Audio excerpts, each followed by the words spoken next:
അങ്ങനെ ബജാജിന്റെ adventure bike അങ്ങനെ ടെസ്റ്റിംഗിൽ സ്പോട്ട് ചെയ്തിരിക്കുകയാണ്.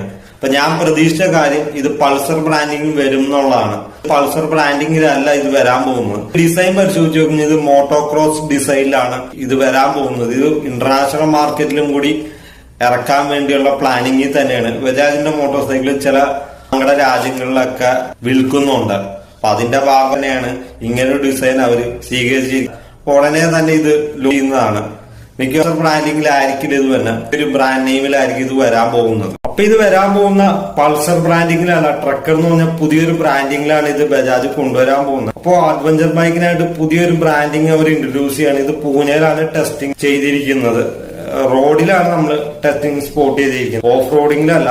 ഇത് കുറച്ചുകൂടി റോഡും ഓഫ് റോഡ് ഫ്രണ്ട്ലി ആയിട്ടുള്ള ഒരു അഡ്വഞ്ചർ ബൈക്കാണ്. ടൂറിംഗ് ഫോക്സിന്റെ അല്ല. ഇതിന്റെ ടൂറിംഗ് വേരിയന്റ് ഉണ്ടോ എന്നും കറക്റ്റ് ആയിരുന്നു. നിലവിൽ ടെസ്റ്റ് ചെയ്യുന്ന സ്പോക്ക് വീൽ വേരിയന്റ് ആണ്. മിക്കവാറും അത്യാവശ്യം ടാങ്ക് കപ്പാസിറ്റി ഉള്ള ഒരു മോഡൽ തന്നെയാണ്. പക്ഷെ ടെസ്റ്റ് ചെയ്യുന്ന ഇത് വെച്ചിട്ട് ടാങ്ക് കപ്പാസിറ്റി കുറവായിരിക്കും. ഒരു മിനിമം 12 ലിറ്റർ 13 ലിറ്റർ ഒക്കെ ഉണ്ടാവാൻ സാധ്യതയുള്ളൂ.